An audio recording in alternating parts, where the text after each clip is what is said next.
That's nighttime in Rochester, New York. Look. So cold. Oh my God. มันหนาวตายเมมเถอะ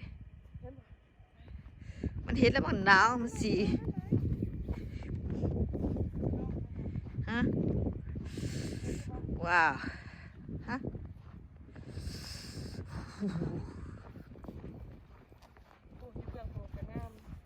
เย็นเติมเนาะมาสิถ่ายให้ไหม บอได้ มาถ่ายน้องแก้มโอ้ยมากำงานเว้นว่ะ freezing ฮะ what หนาวแท้ จะยืนทันไหนย่างมาเมืองเลย งามแล้วหมดเลย ย่างเขาเนี่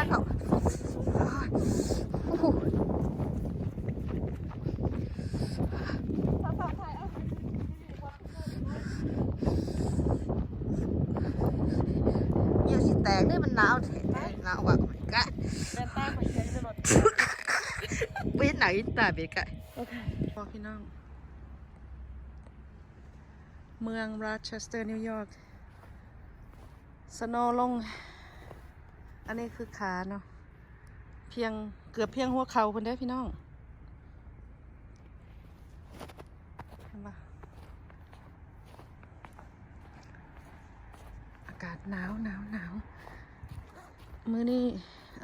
ประมาณ1 องศา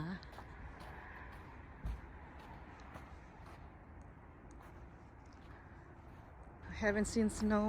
this much for a long time. So beautiful. But I'm glad I don't live here anymore.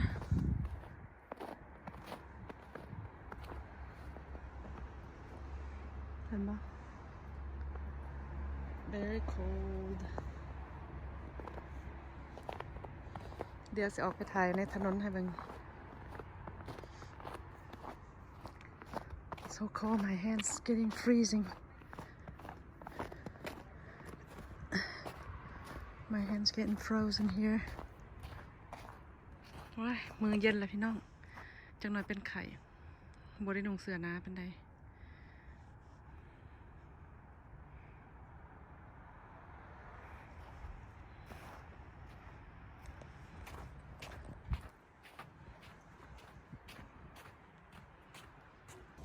จีเคซี่ let's go เป็นอ่ะที่มันเป็นไอ้มันบดอ่ะได้เบาโอ้ my god snow เป็นน้ำแข็งมันกำลังสิแข็งเลย สีแข็ง มันเป็นไอซ์ได้บัดนี้มันสิเป็นไอซ์มันสิเป็นน้ำแข็งเลย Let's go guys หิมะสิเป็นน้ำแข็งพี่น้อง come on โอ้ขันเหยียบอันนี้ดูลายผ่ามันสะเทือนเลยนะขนาดท่านี้ยังหนาดำอยู่นี่น้อยยังเห็นอยู่ในกล่องนี้ยังเห็นอยู่ หนาเจ้าเกี่ยงเลยนะแล้วโอเคเอาไหม one two three โอเคนี่หลังบ้านของพี่น้องด้านหลังบ้านพี่น้องซื้อกี่แหละเติบโตมานำกันเนาะบ้านหลังเดียวโอ้อันนี้งามแทบพี่น้องเห็นปะ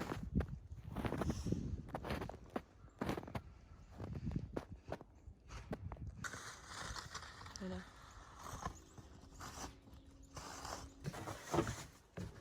สโนว์ลงแล้วมือนี้จะinch another 2 to 4 inches today it's beautiful in the backyard สโนว์ตัวมือวานนี่มันยังแข็งอยู่นะพี่น้องOkay, so we don't have this in Texas. not in Austin, but in Amarillo. We don't have this in Austin at all. Right here.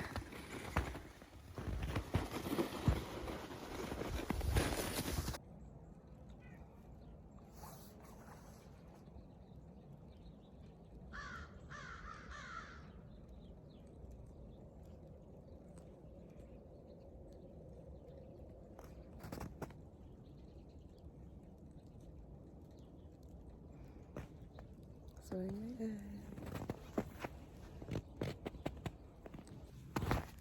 สโนว์กำลังลงพี่น้อง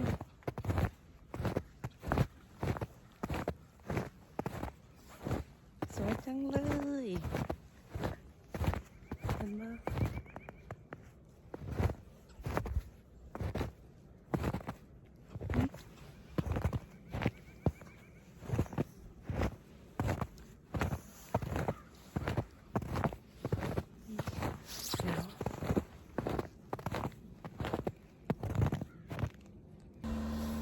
มาอวดสโนว์ได้พี่น้องสโนว์ลงเห็นไหมอันนี้อยู่บ้านพี่น้องเนาะมาส่งสการลุงแล้วก็เลยอยู่อีกทิศหนึ่งพี่น้องอยู่อีกน้อยหนึ่งอยู่หลินสโนว์เห็นไหมหนาวได้พี่น้องเย็นเย็นเด้ออันนี้เป็นหมู่บ้านน้อยๆเนาะบ้านนาฮักภาษาลาวว่าเป็นตะแพงค่ะนะพี่น้องเห็นปะสโนว์กำลังลงมาเป็นฝอยเป็นน้ำแข็งเห็นปะเป็นไข่ด้วยพี่น้องช่วงนี้คนเป็นไข่หลายข่อยเองก็สิเป็นไข่แล้วเสียงเปลี่ยนกินยาหลัดหลายมือแหละโอเคมาเบิ่งให้เบิ่งอยากให้เบิ่งความงามของสโนว์เนาะสำหรับพี่น้องอยู่บ้านเฮาที่บ่เคยเห็นสโนว์ได้พี่น้องโอเค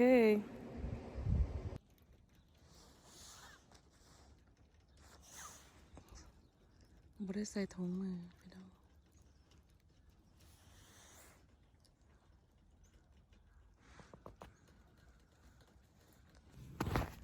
สโนว์กำลังลงพี่น้อง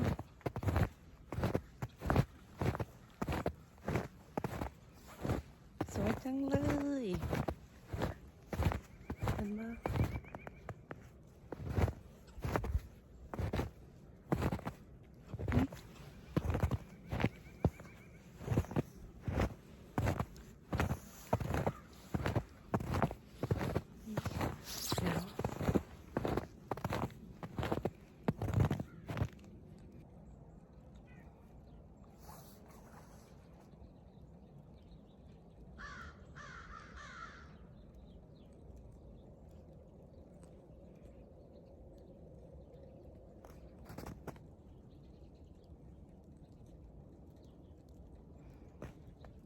สวยไหม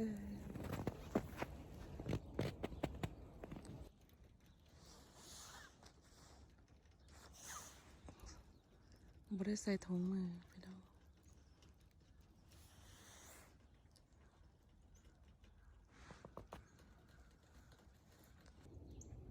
งามบ่พี่น้องเฮ้สวยจังเลย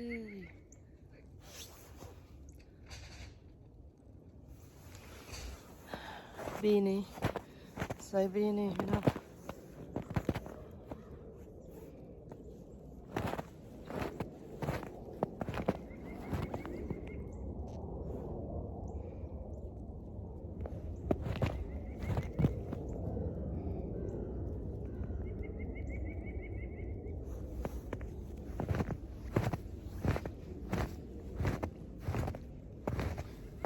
สวยไหม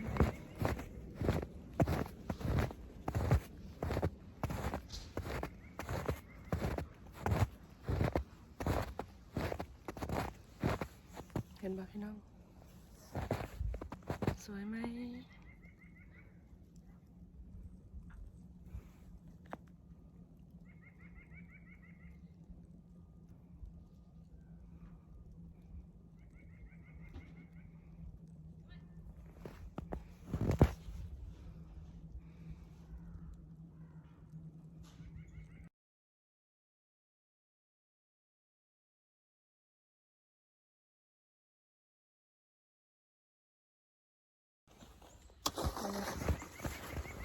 ทำงา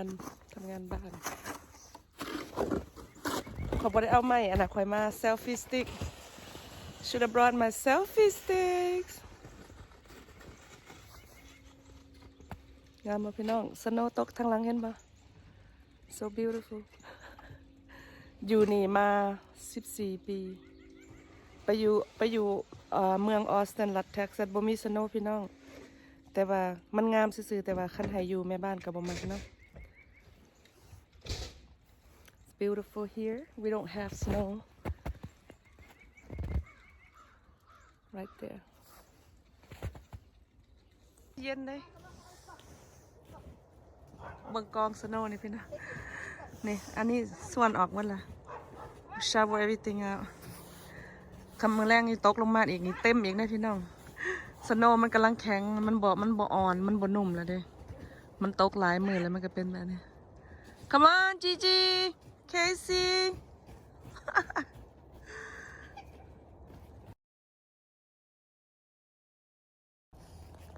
Gigi Casey สโนว์เป็นมันแข็งแหละพี่น้อง Hard snow now it's not soft Gigi มันแข็งแหละ We're gonna have snowstorm tonight starting at 9มื้อแรกนี่ประมาณ9 โมงมันจะเป็น snowstorm ได้พี่น้องพายุ snow เนาะเข้าห้องเนาะ snowstorm Okay guys come on let's go let's go โอ้ย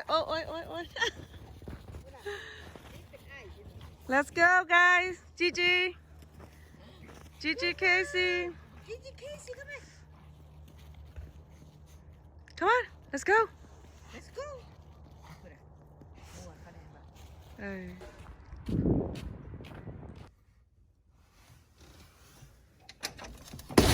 Casey you need to pee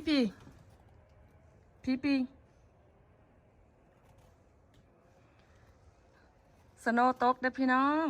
เห็นบ่เนี่ยสโนว์ตกเบิดมือเลยมื้อนี้ Casey hurry up do your business then we need to come in it's cold hurry เพิ่นเหี่ยวได้นี่นะต้องได้เอาน้ำไปล้างได้บ่ซัมเมนต์บัดนี้ Come on hurry พี่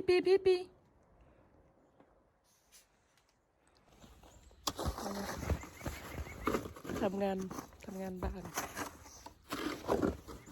เขาบ่ได้เอาไม้อันน่ะค่อยมา selfie stick should have brought my selfie sticks งามบ่พี่น้องสโนว์ตกทางหลังเห็นบ่ so beautiful อยู่นี่มา14 ปีไปอยู่เมืองออสตินรัฐเท็กซัสบ่มีสโนว์พี่น้องแต่ว่ามันงามซื่อๆแต่ว่าคันให้อยู่แม่บ้านก็บ่มักเนาะ It's beautiful here we don't have snow right thereสโนว์ลงแล้วมื้อนี้จัก inch another 2 to 4 inches today ได้ตีนี่เท่านี้ได้ละ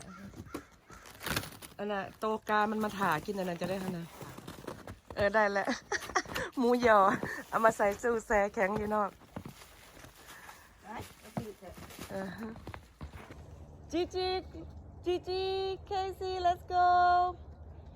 คือได้ที่มันเป็นไอ้มันบดหลังต้องเบาOh my god snow น้ำเป็นน้ำแข็งมันกำลังสิแข็งเลย นั่นสิแข็งมันเป็นไอซ์ได้ปะเนี่ยมันสิเป็นไอซ์มันสิเป็นน้ำแข็งเลย let's go guys หิมะสิเป็นน้ำแข็งพี่น้อง come on โอ้ขันเหยียบอันนี้ดูลายผ่ามันสะเทือนเลยนะขนาดท่านี้ยังหนาดำอยู่เลยน้อยยังเห็นอยู่ในกล่องนี้ยังเห็นอยู่ หนาเจ้าเกี่ยงเลยนะแล้วโอเคเอาไหม one two three โอเค 3มื้อแรงนี่สโนว์สิลงบักไล่ๆนะwe take more